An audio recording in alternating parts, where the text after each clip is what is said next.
Good day to you all from the Gold Coast, Australia. So, COVID restrictions, December 17th. Freedom for all those who are vaccinated. And I'm one of them. Not that I will be going out to a lot of venues, etc., but I just wanted to express my views, my opinion. That's all it is, folks. So don't hammer me if you don't agree. But I do agree that if you're double vaccinated and staff are all double vaccinated, that those who are vaccinated should reap the rewards. And those who don't, I'm sorry, well, go and get vaccinated. You know, parents vaccinated their child against polio many years ago. And look what happened there. No more polio. But to keep it under control, we still vaccinate our children for polio. You know that little spoon of syrupy stuff that they give your babies? That's for polio. So I'm in total agreement to vaccination, as you can tell. Excuse me while I have a puff.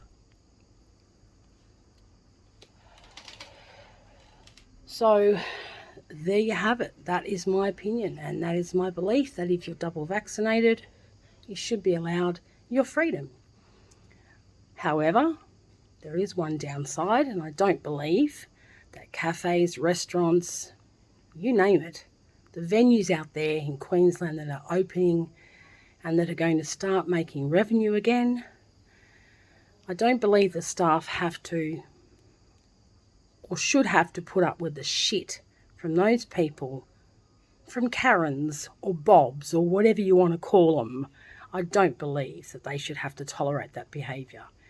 Why don't the Australian government put one ADF staff member at every door, at every possible business door in Australia? Yeah, that might be far-reached, far-fetched, but hey, why should staff have to put up with spitting, coughing, abuse from people who just want to go in there, who aren't vaccinated, and have a cup of coffee? Too bad. What's that saying about losers or snoozers or something of that effect? So here's a hashtag for you. ADF at every business door. Let them put up with the abuse. They're trained for warfare, aren't they? Well, let them put up with this type of warfare. The unvaccinated or the abuse hurlers. That's it. That's all I've got to say about today. That's all I've got to say about the whole opening up of Queensland borders and the vaccinated and the unvaccinated. I know people personally who are not vaccinated.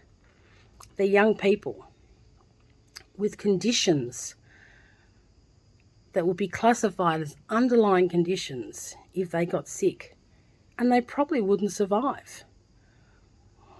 And that is a very sad day, that people are putting their lives in the hands of coronavirus.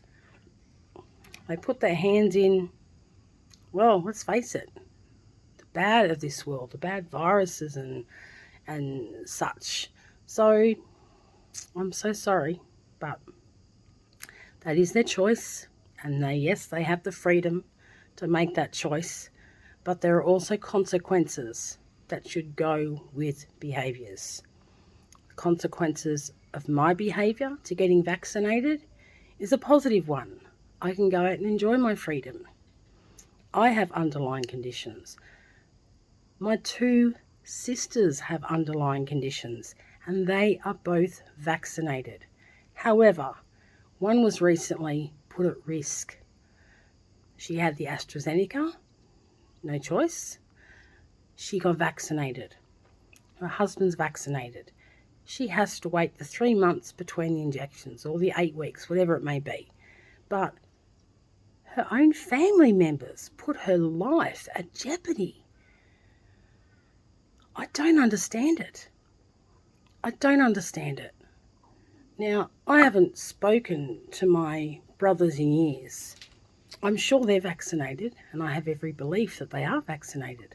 And if they're not, though, I know that they would have to understand the consequences to their actions. I know that they wouldn't put me in jeopardy. Let's say that we're all going over there for Christmas dinner. Well, they wouldn't be having a Christmas dinner if half their family members were vaccinated and they weren't vaccinated. They wouldn't be putting anyone else at risk. And I know that for a fact. For a fact. So I do believe it's quite disgusting that there are people in this world that understand consequences of their actions, but they still put people at risk. Okay, don't get vaccinated, but don't put, of all people, your own family members at risk. It's not fair. It's not viable.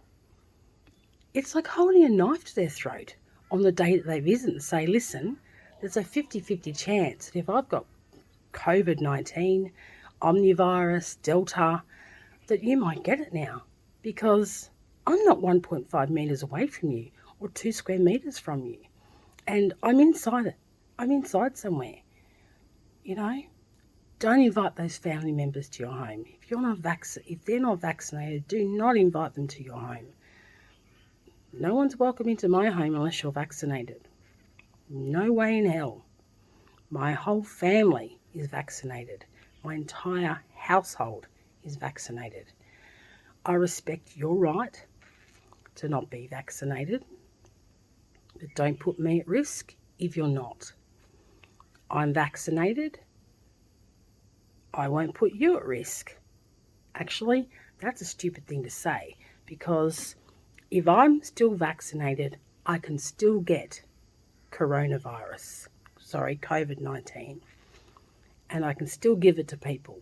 However, if I get it, chances are I have a good chance of not ending up in critical care or ICU on life support. It's just simple. It's simple. I don't understand how it's not understandable.